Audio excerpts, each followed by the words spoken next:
I was once a man of great fortune and favor. My name is Job. I lived a life that many envied. My fields were vast, my herds innumerable, and my children a joy to my heart. I feared God, turned away from evil, and prayed daily, not just for myself, but for my children, that they might remain pure before the Lord.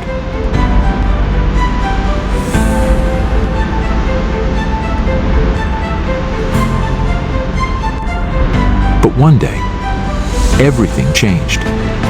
Messengers came running, one after another. My oxen and donkeys, gone, taken by raiders. Before I could grasp their words, another burst in. Fire had fallen from the sky, consuming my sheep and the servants who cared for them. Then came the news that my camels had been stolen. And then, the hardest blow of all. Another messenger arrived, feasting together. The walls collapsed, and none survived. My heart shattered that day. I tore my robe, shaved my head, and fell to the ground. But even then, I worshipped. I said, "The Lord gave, and the Lord has taken away. Blessed be the name of the Lord." Till my trial was far from over. Painful sores covered my body from head to toe. I sat in ashes, scraping my skin with a broken piece of pottery, searching for relief. My wife, overcome with grief, told me to curse God and die. But I replied, "Shall we accept good from God and not trouble?" My friends came, not to comfort, but to question.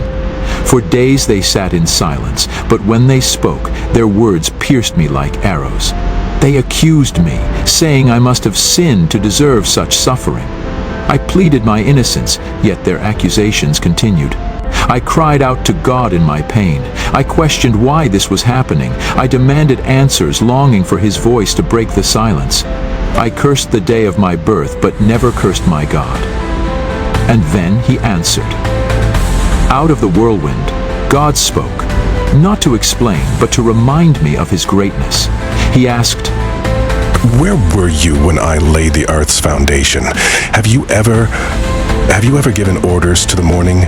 Have you comprehended the vast expanses of the earth?" His words humbled me. They reminded me that His wisdom and plans are beyond my understanding. I replied, "I spoke of things I did not understand, things too wonderful for me to know. My ears had heard of you, but now my eyes have seen you. Therefore I repent in dust and ashes." In the end, the Lord restored me. He gave me twice as much as I had before.